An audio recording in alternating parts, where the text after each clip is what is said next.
All right, so in today's video, we are going to be making a post to hold up our mailbox. I'm not sure what one of those is called, so we're going to call it a mailbox post. I think that way we'll all know what I'm talking about whenever I refer to it. So there are a bunch of trees out here. We're going to go select one.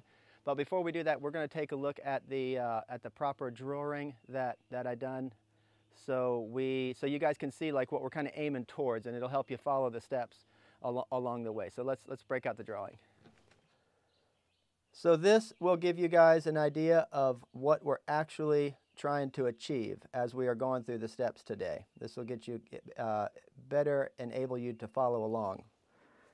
So we are going to go out in the woods and we're going to select a red cedar tree. We're going to use red cedar because it is really rot resistant, so all the wood right here will be red cedar. We got some stonework later that will come on in the installation. We have a little bit of blacksmith work. And for a simple project like this, you don't really need a scale drawing, but it does add an element of professionalism, and it also answers 1,000 questions. And so through the project, you can just directly go for the number and not second guess your every dimension. Anyways, let's go ahead and get out in the woods and find a tree.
So we've selected our tree.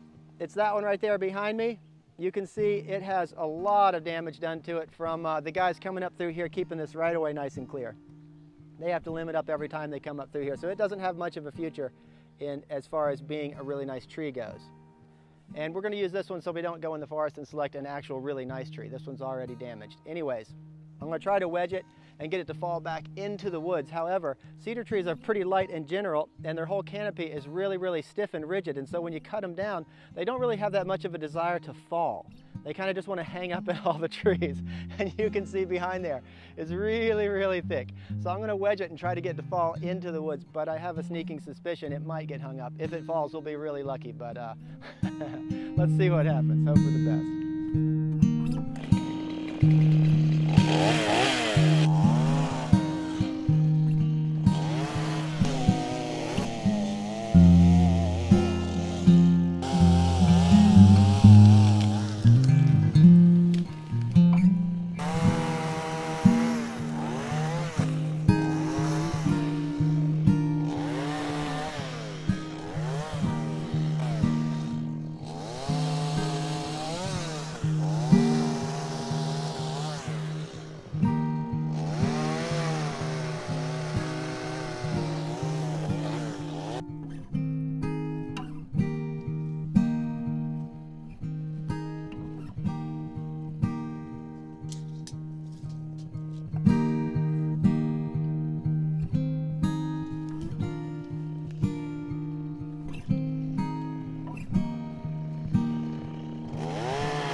So that went pretty good. I thought it was going to get all tangled up and we'd have to fight it, you know, a snag forever, but no, it fell all the way to the ground, no big deal.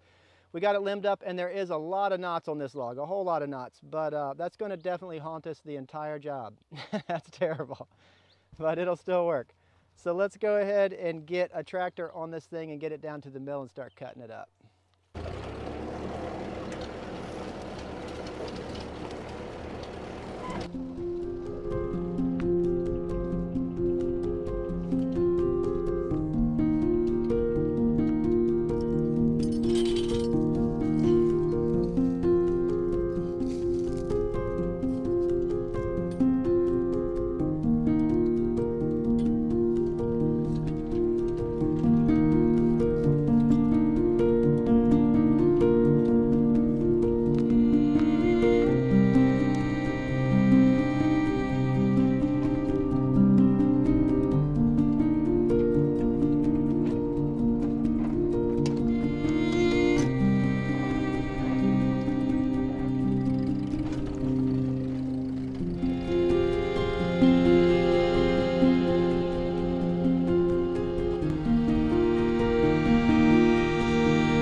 So we finally got the lumber on site here. We got us a 3x6 and a 6x6. Those are actual real dimensions, 3 inches by 6 inches and 6 inches by 6 inches.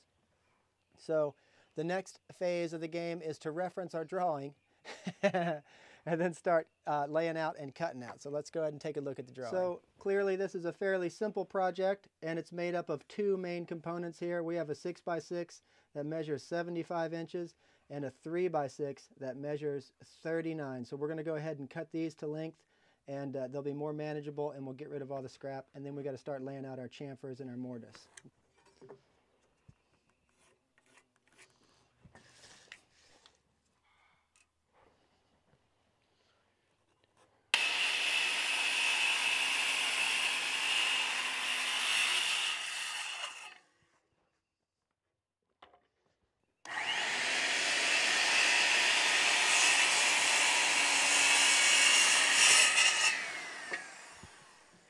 So when you're working with rough sawn lumber, it's you have to really look it over and select where you're gonna put your work, because you can see this is not very good. You don't want to put that right up top where you're going to see it.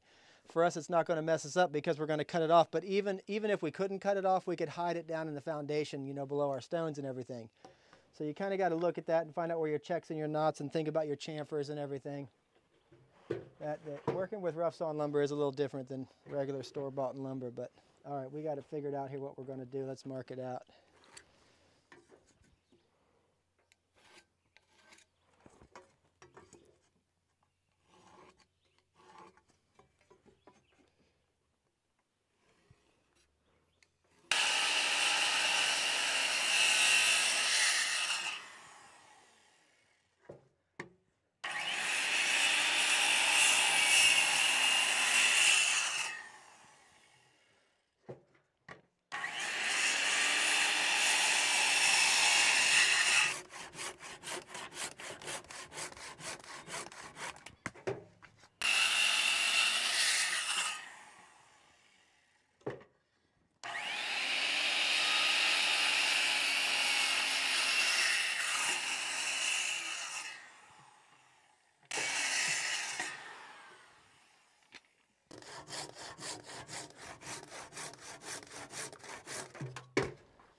So now that we've got our pieces rough cut to length, you may remember me earlier saying all the knots in the log was going to come back to haunt us through the whole project.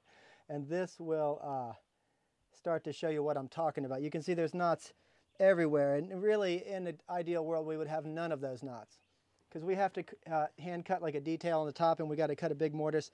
Then we have to cut all these chamfers on either side all by hand, and so the knots are just gonna make it very difficult. So as we lay it out, we're going to choose what end is best for this and try to like maybe bob and weave between some of these knots so they don't really hinder our mortise too bad, but we're going to have to deal with them. There's no 2 ways around it, but let's go ahead and lay it out.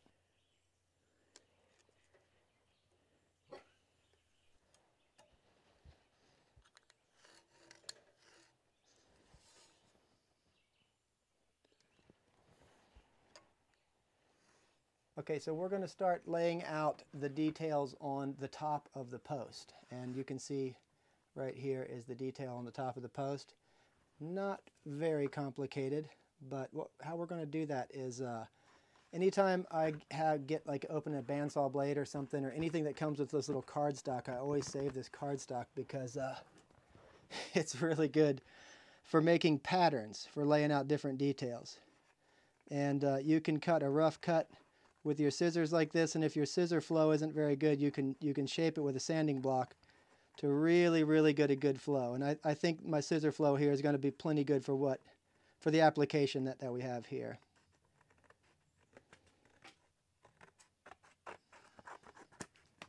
So that's one of our patterns, not a very complicated one. We'll use this again to lay out these other ones here in a minute. You'll better understand what I'm talking about. So we have decided on this being the top of the post. There really is no good end to this particular piece of wood because there's so many knots in it. But it was a bastard of a tree, so that's why we're actually using it, because it's not good for anything else. So we're laying out our top detail right now, and you can see that that card stock makes a really nice pattern.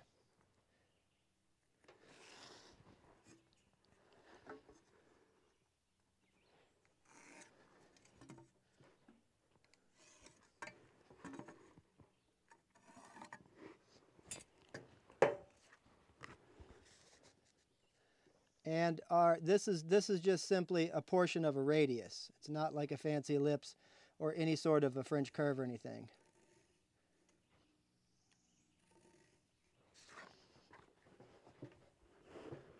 So it's real simple. We're just working to center every time, and then to our 90-degree line.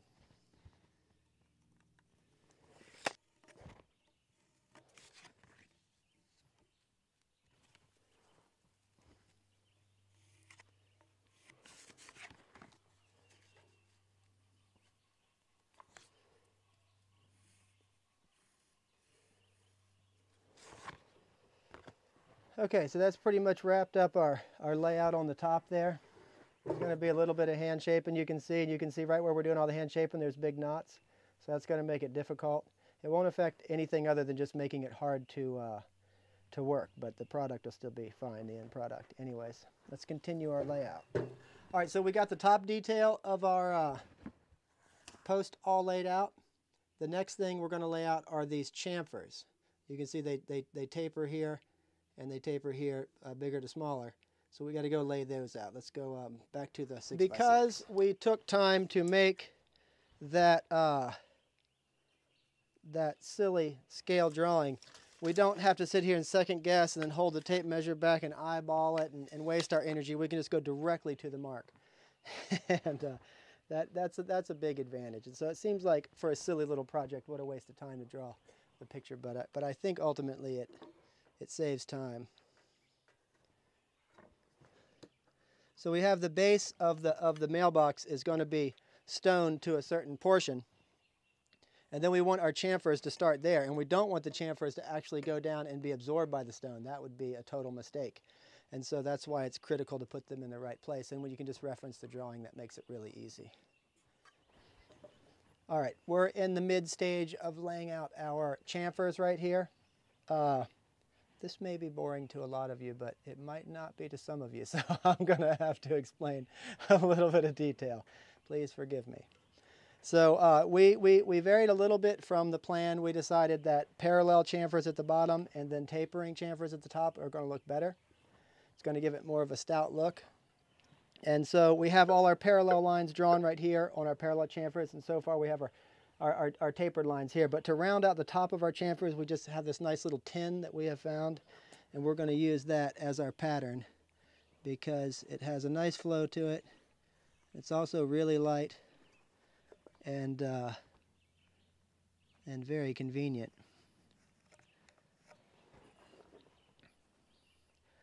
So you can see that we are just going from our 90-degree line to our parallel line on every one of these spots.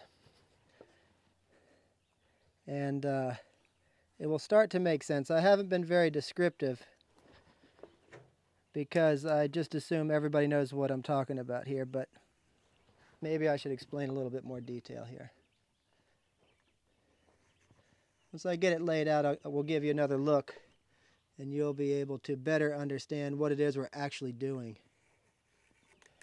So this right here is our layout mark for our center mortise. That's where the member that's going to go through there is actually going to hold the mailbox. These are our completed layouts for our chamfers. These are our parallel chamfers right here, and this is our tapered chamfers up here. With that tapered chamfer, it's going to give it a nice, proud, mighty look. So yeah, we've pretty much wrapped up all of our layout on this. Now it's time to move out over to our cross member and take care of some of the layout on that. So a little bit ago, I spoke a minute about saving cardstock, using it for pattern making, and this is another good example. So you can see on this cross member right here, we have these, I'm not sure what they're called, like scrolls or something, but these details. And they're very easy to get, but it's nice if the two look the same. And a good way to do that is just to make a pattern out of some good cardstock. So that's what we're going to do right here. And I have it laid out like a 6-inch, and I'm just going to flow a moderately good flow in here. And that's what I'm going to call a good flow. And then I'm going to cut it out with these scissors. And if my scissor cut isn't up to par, then I can tune it up with a sanding block to get it exactly.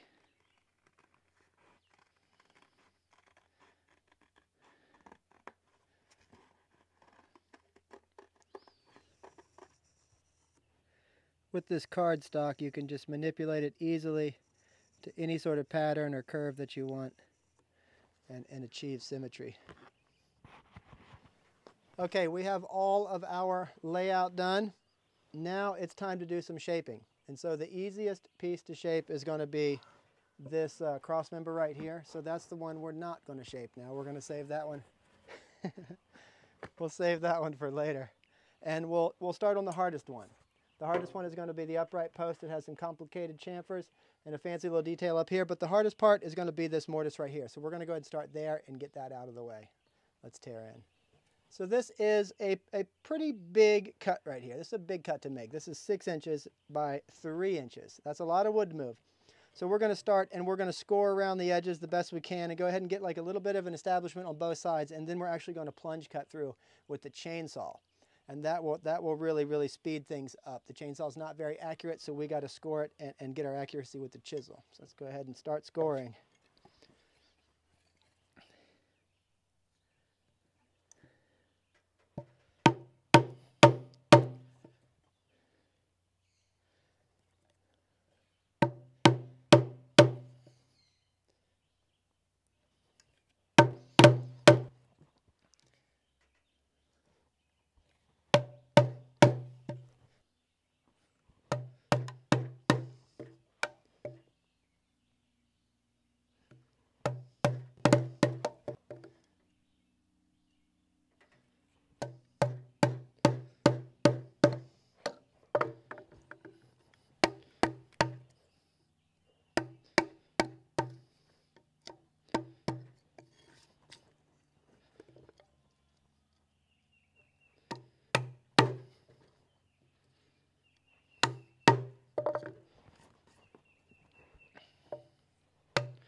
So we have it scored pretty good on both sides, and now I'm going to try to do a couple of plunge cuts with the chainsaw just to remove some stuff and get a little bit of relief.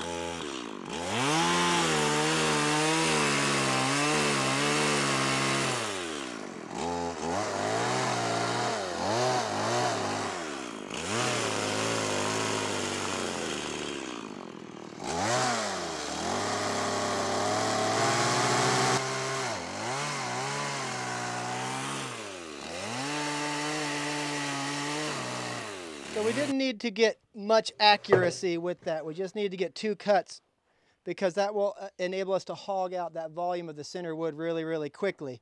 And then we can tune up and get our accuracy with the chisel on the sides. So let's go ahead and have at it here.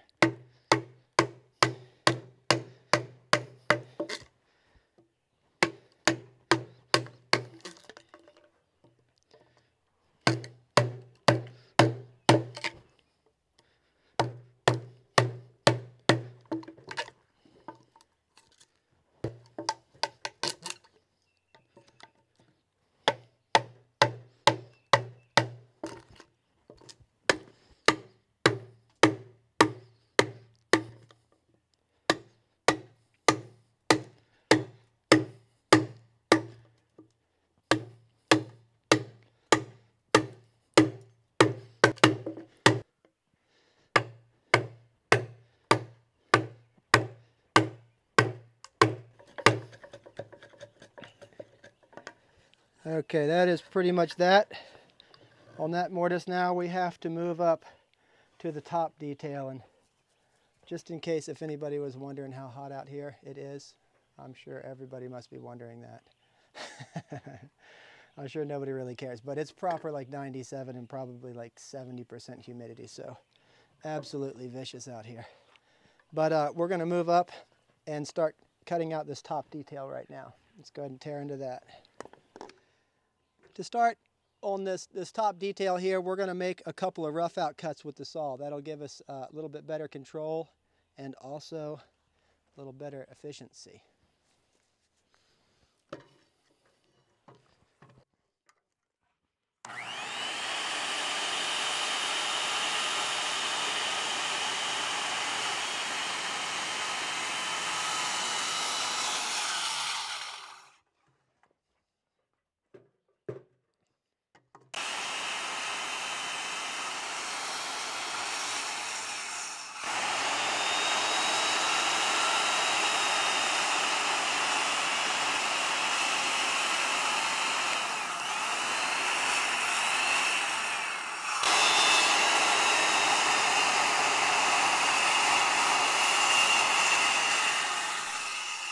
So when you're making these cuts here, these 45 rough out cuts, it's important that your saw stops right short. So you can leave that right there, because you can tune that up with a chisel really easy, but if you overrun, you can't correct that as easy. And you can see, so all our saw cuts are stopping right short of the line, allowing us to do that fine tune with the chisel and not have some incredibly like bad overrun. So that's essential information right there. Let's start the handwork from here.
All right, rounding off the top piece now. We got these other two details done. Now we're moving on up to round off the top. But again, those knots are just, they're vicious. They're haunting us, but it's nothing a good tuned up hand plane can't take care of, you know?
that's pretty much it for the rough out of the top. Now it's time to move on to these chamfers right here. Let's get a hatchet and start roughing those out. So we're going to start roughing out these chamfers, and you can see we have the lines drawn here and over here. And it's a basic process of just connecting the dots with our rough out scores and then finishing it up. So let's start chopping on that.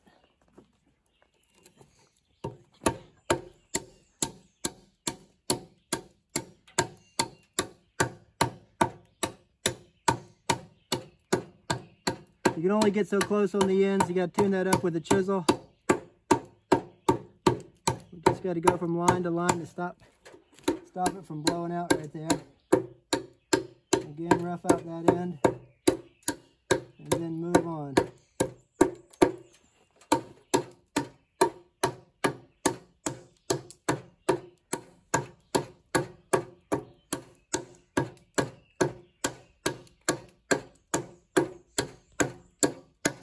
This nice rounded bit on this hatchet makes it really good for going through all the squirrely grain where all these knots are.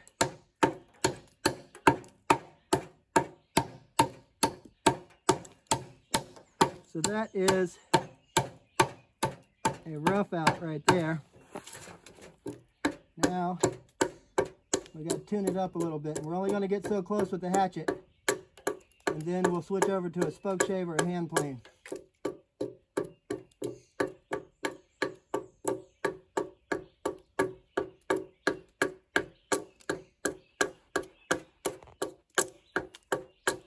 I'm going to hit a grain transition here before too long.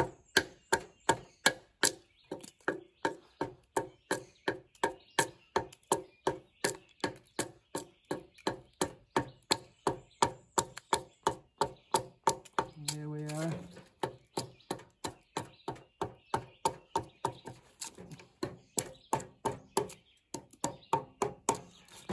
So that's a rough out. We'll come back later once we rough them all out, and we'll tune that up with a chisel and a spoke shave. So we have the rough out of our chamfers all taken care of. You can see it's a pretty gnarly job. These knots, again, like I said earlier, boy, they're really taking its toll on our progress here. So we just got to maneuver slowly. But now that we have them roughed out with the hatchet, we're going to go over and tune them up with the chisel and the spoke shave and the crooked knife there. So let's start the tune-up process.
So we finished up with all the chamfers. We got our top detail done. The whole center post right here is done. Now it's time to switch our focus over here to the cross member. So let's go ahead and rough this sucker out.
All right, we got the cross member all tuned up, chamfered and scrolled, and also chamfered. So let's do us a proper test fit and see what it's looking like.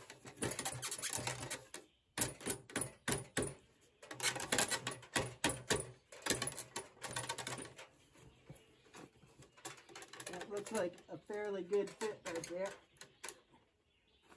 That looks like a pretty good fit. Now we have to light the forge, and we got to make the iron piece right here that goes right here, the knee. So let's go ahead and let's light up the forge.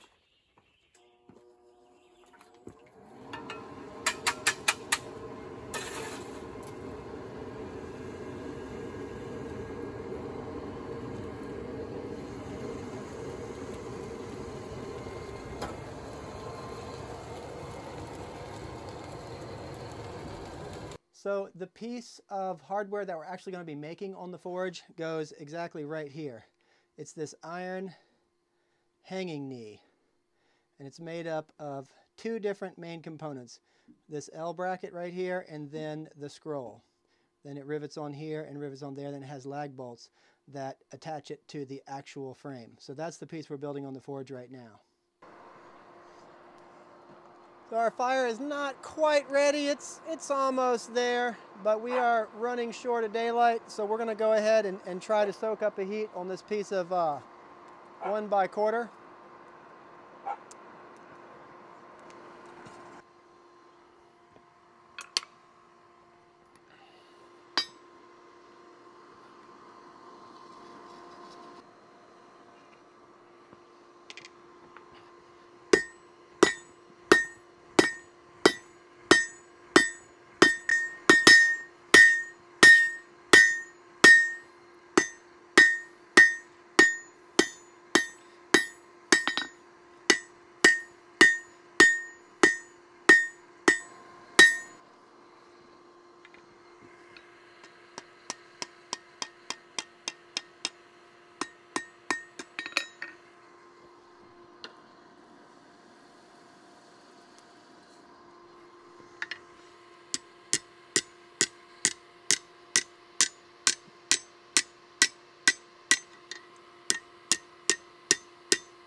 So when you're working with hot metal, it's difficult to get any sort of marks, like control marks or anything like that. When you work with regular steel, you just use soapstone. But when you put that in the forge, it burns off. So you can, like, you know, punch it with a punch to get a mark or something like that. Handful of different things you can do. But I have my control line right here, my 18 inches or whatever from there, and then I'm going to grab it with the tongs and use that as my reference before I put it in the vise. It'll make sense when you actually see it happen.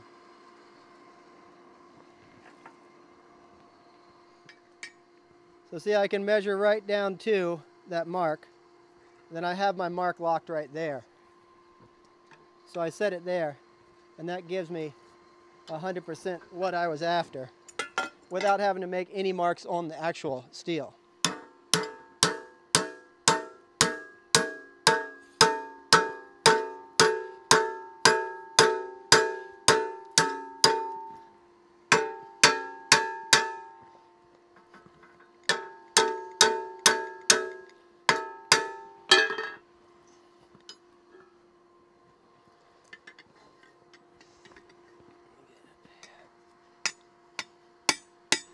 So we're kind of running short on daylight here, so I'm kind of rushing through the stages, and I would have liked to have more time to explain more things. but it's a race against time at this point. So another thing we use for measuring, in the middle of this knee that's going right underneath our cross member on the mailbox, this iron knee, we're going to make another scroll that goes in here to actually make it structural. And so to get a length on that is fairly difficult. Like, what are you going to do? Yeah, I need something about like blah, blah, blah. That would be hugely inaccurate. So something I use all the time is just a piece of wire. And I can kind of manipulate it in here and get kind of a basic shape of what I think I need. And I'm kind of thinking as I'm going here. And then once I get kind of the basic shape of what I need, I just straighten out the wire. And there's my measurement, you know. And so whatever this is, that's my actual measurement of steel that I need. So I just measure that, and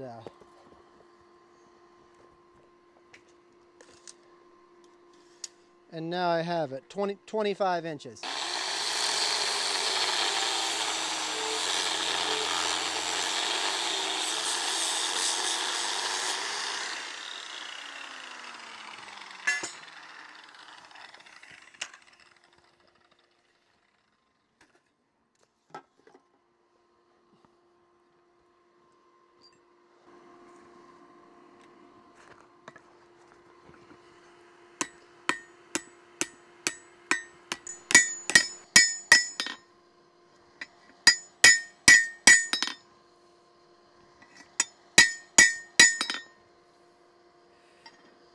So we had a little bit of difficulty with our camera, so we lost a few scenes.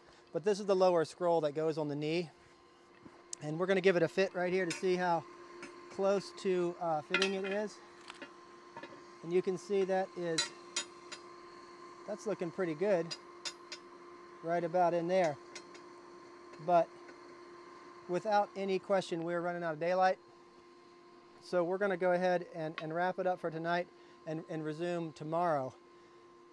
We still have to fit this knee to our structure over there, and then we have to install the whole thing. So there is a whole lot of work left. But anyways, so until then, I guess we'll see you next time. I hope you guys enjoyed watching.